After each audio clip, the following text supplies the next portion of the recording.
Siap, berdoa dimulai. Bismillahirrahmanirrahim. Rabbi sholli sadri wa yassir li amri wahlul 'uqdatam min lisani yafqahu qawli. Rabbi zidni ilman warzuqni fahma. Amin. Selamat pagi semuanya. Apa kabar kalian hari ini? Baik. Tadi sarapan semua enggak? Sarapan. Pakai apa kalian tadi? Sama, kita pakai apa? Roti. Siapa yang pakai nasi uduk? Ada enggak? Enggak ada. Pakai telur? Enggak ada. Pakai apa? Saya pakai telur. Iya. Oke, kita hari ini belajar bahasa Indonesia. Boleh keluar semuanya.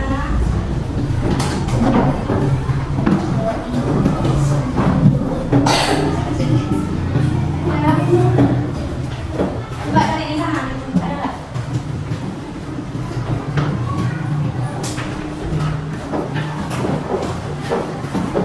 Sebelum pembelajaran dimulai, kita boleh semangat terlebih dahulu. Biar kita semangat belajar dulu. Ayo. 1, 2, 3. Tepuk. Belum. 1, 2, 3. Tepuk semangat.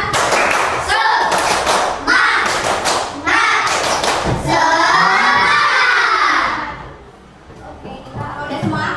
Udah semangat belum? Kalau udah semangat, kita untuk menumbuhkan rasa cinta kita terhadap Indonesia Raya, kita boleh menyanyi terlebih dahulu. Mau nyanyi mana gue? Apa? Apa ya? Terlebih apa? Udah bisa? Boleh. Yuk.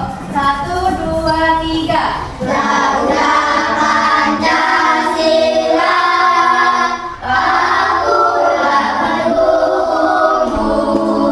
Patriot proklamasi, sedia berkorban untukmu.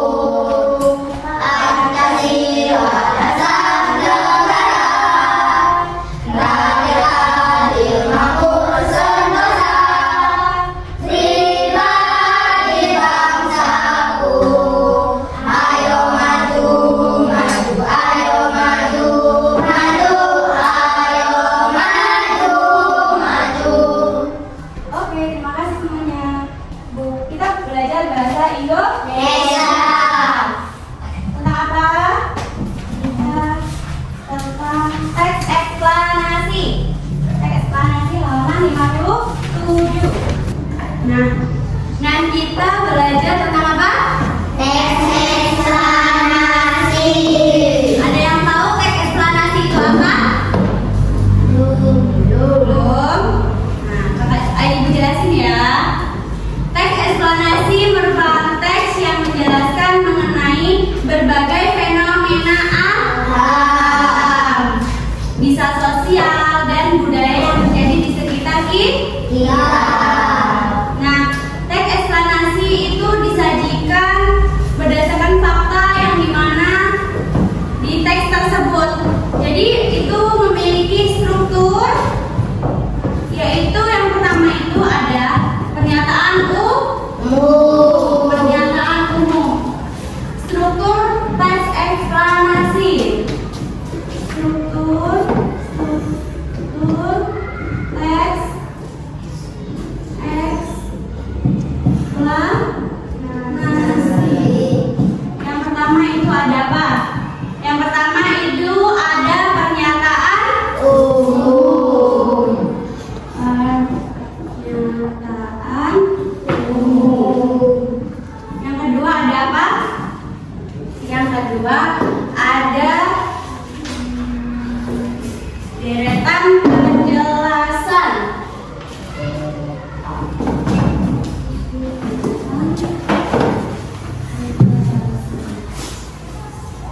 Yang ketiga itu ada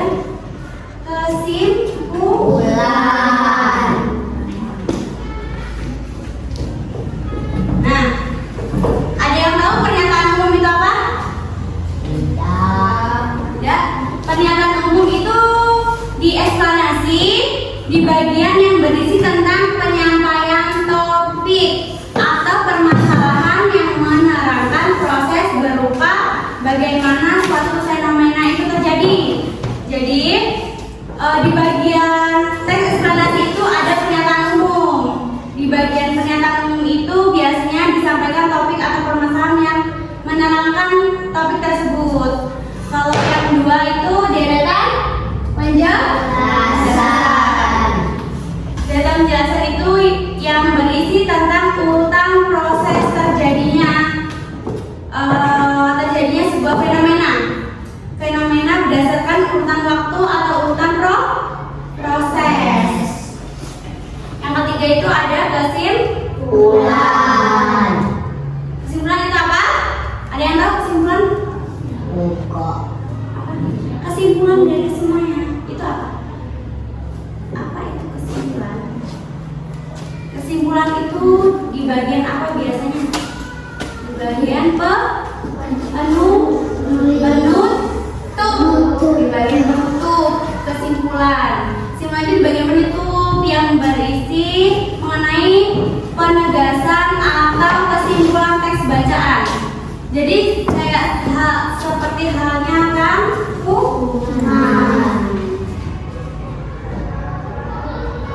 terus ada yang kedua itu ada ciri-ciri teks eksplanasi. Ciri-ciri teks eksplanasi apa aja? Yang pertama, berdasarkan fakta atau kenyataan. Setiap fenomena itu pasti ada kenyataan yang terjadi di dunia. Yang kedua itu membahas kejadian yang sifatnya keilmuan atau ilmu pengetahuan.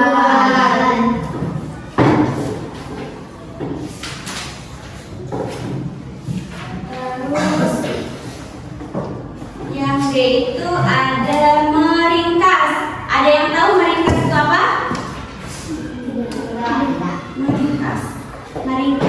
Meringkas adalah suatu kegiatan mensajikan secara singkat dari suatu keterangan dengan mempertahankan urutan isi dan sudut pandang pengarang aslinya. Setelah itu ada langkah-langkah meringkas teks eksplanasi. Yang selanjutnya itu adalah langkah-langkahnya kalau mau meringkas teks eksplanasi. Yang pertama itu membaca keseluruhan isi teks dengan teliti dan cermat. Apa yang pertama? Membaca, teliti dan cermat. Yang kedua itu mengetahui judul dan teks yang akan dibaca.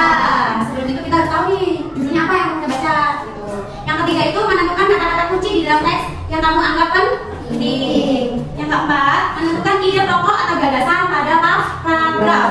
Jadi harus menentukan ide pokoknya apa nih sebelum mau meringkas teks eksplanasi.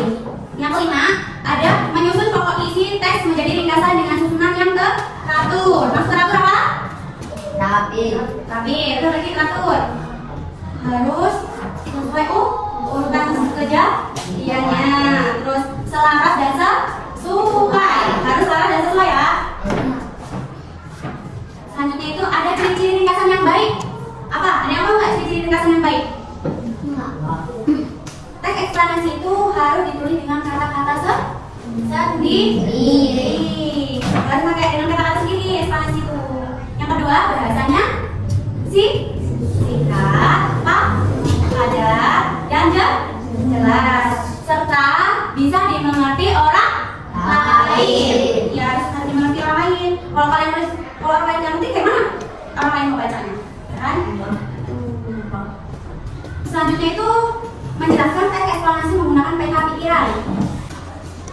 Yang selanjutnya itu ada menjelaskan teks eksplanasi menggunakan peta pikiran. Nah, ada yang tahu peta pikiran itu apa? Enggak. Ada yang tahu?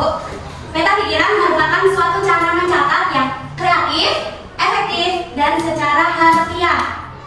Jadi ada tiga apa tadi? Efektif, kreatif, dan harfiah. Ya. Dan dapat mengatakan pikiran-pikiran kita. Hal-hal yang harus diperhatikan itu ada tiga.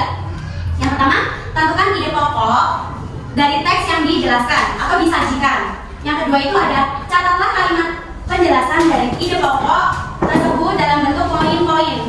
Dalam bentuk poin-poin dulu, baru nanti penjelasan yang selanjutnya. Yang ketiga itu ada setelah itu ide pokok dan kalimat penjelasan tersebut ditulis ke bagian peta pikiran.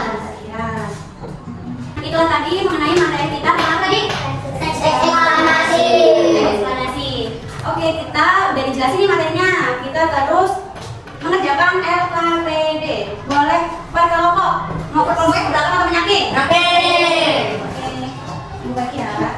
Kerjain cara berkelompok. Ditulis nama kelompok di atas. Kelompok 1 yang depan, kelompok 2 yang ke tengah, kelompok 3 yang tengah. Iya. Tulis bagian atas nama kelompoknya. Kelompok 1. Jadi yang pertama itu, nah, ibu jelasin. Itu yang pertama, kalimat pertama itu dibaca dulu. Itu teks ekspansinya, dibaca dulu. Setelah itu menjawab soal-soal yang kita selanjutnya. Ada pertanyaan?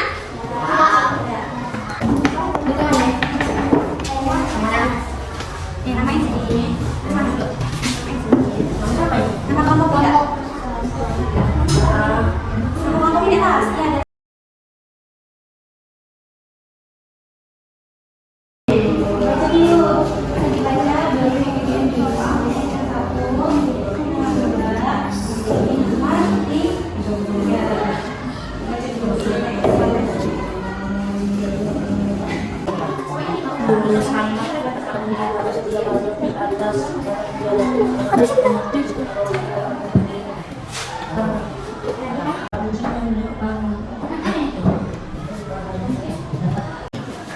Nah, udah semuanya ngerjain? Kalau udah, kita presentasiin satu kelompok maju. Yang kelompok siapa yang udah? Yang kelompok belakang, kelompok berapa? Kelompok 3 ya? Ya, boleh. Presentasiin. Kalau dia kerjain.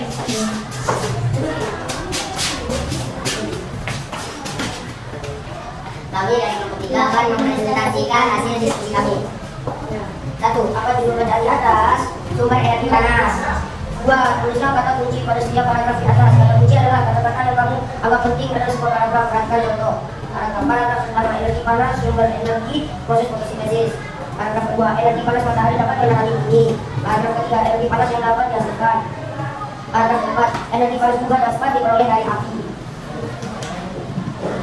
3. Apa yang dapat kamu simpulkan dari bacaan di atas? Jelaskan kesimpulan bacaan di atas pada teman kelompokmu. Sumber energi panas dapat dijumpai di alam, salah satunya adalah matahari. Energi panas matahari dapat menerangi bumi. Nah, udah. Yang selanjutnya.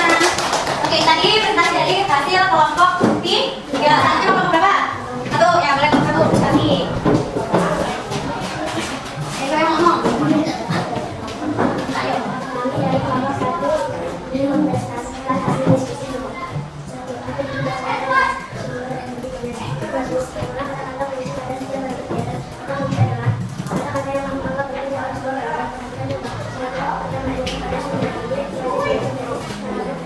Paragraf pertama, energi panas, sumber energi, paragraf kedua, energi panas matahari, paragraf ketiga, energi panas, paragraf keempat, energi panas bumi. 3. Apa yang dapat kamu simpulkan dari bacaan di atas? Jelaskan kesimpulan bacaan di atas pada Ya, boleh. Yang mana ada? Mulai dari Evan, kelompok 1. Selanjutnya kelompok 2. Ya, boleh dulu. Caranya buat ya. Biar siap menangkap. Ya, lagi.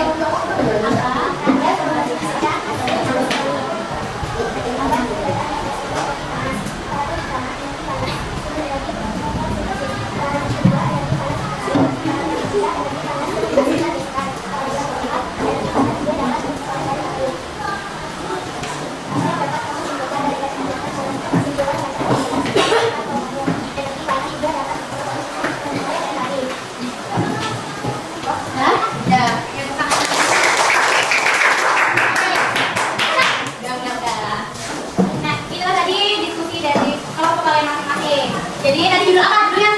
Sumber energi panas. Ya, yang soal kedua itu tentang